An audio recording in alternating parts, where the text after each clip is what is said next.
Hello dear students, welcome to the practical session of fluid mechanics and hydraulic machine. Myself Mihir Mistry from Mechanical Department of LG Institute of Engineering and Technology. So today we are going to discuss about Pelton wheel turbine. So first of all, aim of our practical is the performance test on Pelton wheel turbine. So the basic understanding of Pelton wheel turbine will be explained using this particular diagram. So as you can see, it is a hydraulic turbine. So that is what it will use hydraulic energy and it will convert it into electric energy. Right. So let's understand how it will work. So first of all, over here, so as you can see, this is the bucket type of turbine. Right. Blades are in the form of bucket types. Right. It is connected with the horizontal shaft. So water from this particular nozzle will be imparted on this particular buckets. So the buckets will rotate, right? So if the bucket will rotate, the horizontal shaft will also rotate, and thus it will help to generate the electricity, right? So here you can see casing is also there, and to stop the turbine, another flow in reverse direction is imparted. This is the tail race at which the water is collected back, right? You can see that this is a spare through which you can control the flow of water through the jet. There is a deflector also, right? So these all are basic components of Pelton wheel turbine.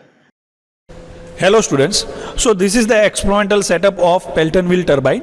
So now here we will first understand the water path. So initially what will happen, this is the reservoir tank through which this motor will suck the water, right?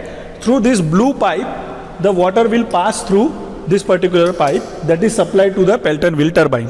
Now this is the bypass valve through which you can adjust the flow of water to the turbine. Now let's move further over here. Here as you can see, as the water will pass through this particular pipe, so here the orifice meter is situated, so you can measure the discharge through this particular orifice meter. Now further if you follow here, then there is a pressure gauge available over here, so it will help us to measure the pressure supplied to the Pelton wheel turbine, right? You know that Pelton wheel turbine is nothing but a bucket type of turbine. To apply the load over here, a mechanism with rope and pulley is supplied, so you can tighten this particular handle, so it will tighten this particular rope, and that is why you can apply the load to the shaft, right? This will be helpful in giving the load to the turbine. So now let's start the experiment and let's understand. Now let's find out the shaft power. So for that we will first 2 pi nt by 60, that is the equation. In that we will find torque. Now torque is equal to force into distance. Distance is nothing but the radius of the pulley. Now force. So force is applied by these two scales. Here you can see the reading is 3 and here you can see the reading is 1. So we will take the difference of these two. So difference will be 3 minus 1. Now remember one thing, over here this each small division will represent 250 grams. So total representation is 10 kg, right? So now we have difference of 2. So 2 into 10, that is 20 number of divisions into 250 gram. That much load is applied over here. So that will give us force, right? Now let's measure the RPM. So this is the tachometer contact type.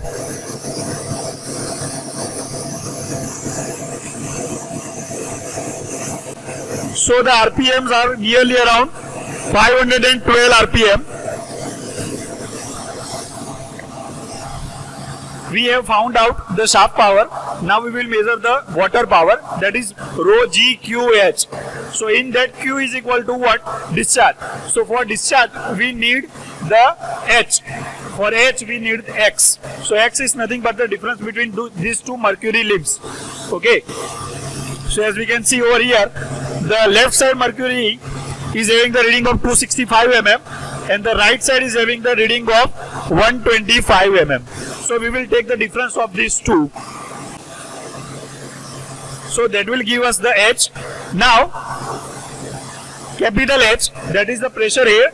So here we will observe the black color dial, that is outermost dial. So as you can see, the reading is 1.6 kg per centimeter square, right? That will be converted into pressure head H. So that will be gauge pressure plus atmospheric pressure. We'll add these two, right? So now we have all the readings necessary for the calculation of efficiency of Pelton wheel turbine. Now let's start the calculation. Now, after the experiment, you might be aware that we want to find out the efficiency of Pelton wheel turbine. So efficiency will be basically shaft power divided by water power. Now, shaft power is nothing but 2 pi nt by 60 and water power is rho g qh. So first of all, we do have some given data. So the given data is what? So that is radius of the pulley, that is 0.15 meter. Then density of the water, that we know 1000 kg per meter cube.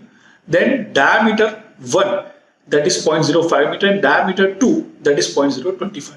Now these two diameters are the diameter of the orifice section, right? In order to measure the discharge through the pipe supplied to the turbine, there was an orifice in the experimental setup. So diameter D1 represents the diameter of the pipe and diameter D2 represents the diameter at vena contracta. Okay, now CD is what? 0.91 discharge, coefficient of discharge, right? For the given orifice meter. Now we know that shaft power is equal to 2 pi nt divided by 60. Now in this, torque is equal to force into distance, that is F into R.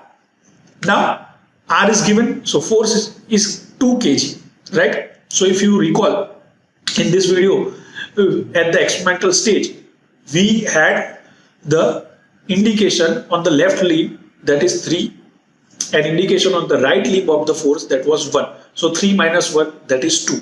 So that 2 is converted into force, so that is 2 kg of force, right? Now we will convert this force into Newton, so we will multiply it by 9.81. Sir, how is it possible? Because students, 9.81 unit of 9.81, that is G, that is gravitational acceleration constant, that is meter per second square. So if you multiply it by kg, so kg meter per second square, that will be Newton. So this is 19.62 Newton. Because for force, we know that the unit, SI unit is Newton. Now, torque T is equal to 19.62 into radius distance, that is 0.15.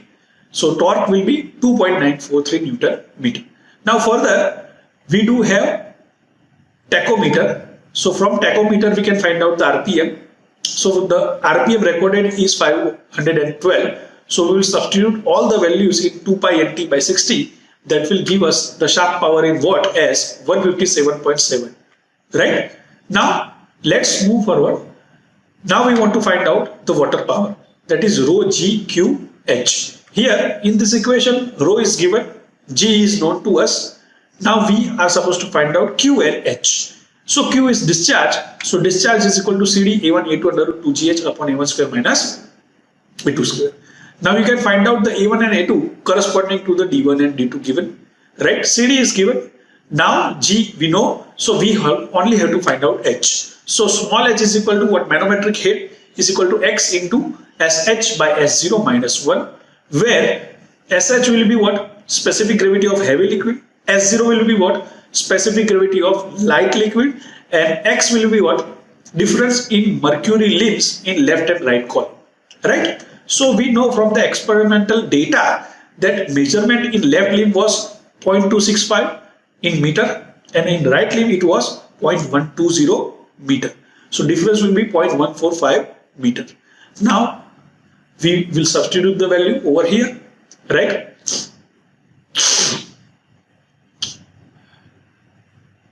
So let's do that. So 13.6 divided by 1 minus 1. So here heavy liquid is mercury, its specific gravity is 13.6, that you should be aware. And light liquid is water, its specific gravity is 1, that you should be aware. So now the final H will be 1.827 meter. Now capital H.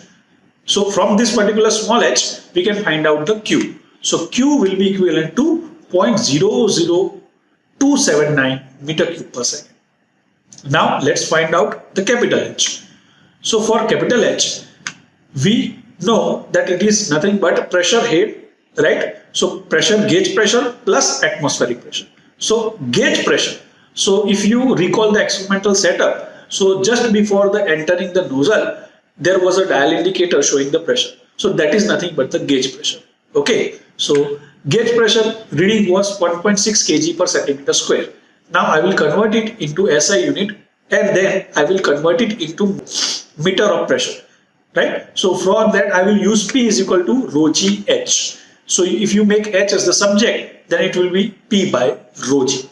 Now P by rho g, I do have the value of P, that is 1.6. Divide by rho into G. Rho is 1000, G is 9.81. Right? Now kg per centimeter square. So if I will convert centimeter square into meter square, then I will have to multiply it by 10 raised to minus 4. That is why in the denominator you can see the multiplication of 10 raised to minus 4. So the unit of all this thing together will be meter, because you know the unit of H is what? Meter. So if you do the calculation, then gauge pressure will be 16. Okay. Same way for the atmospheric pressure, that is already known to us. So in meter it is 10.33. So you sum up these two, then you will have the H, capital H will be 26.33 meter. Right? So let's substitute all the value in the equation of water power. So water power will be equivalent to how much? 720 watt. So now we can find out the efficiency of the Pelton wheel turbine, that is equivalent to shaft power divided by water power, which is 21.9%. Right? So that's all. Thank you.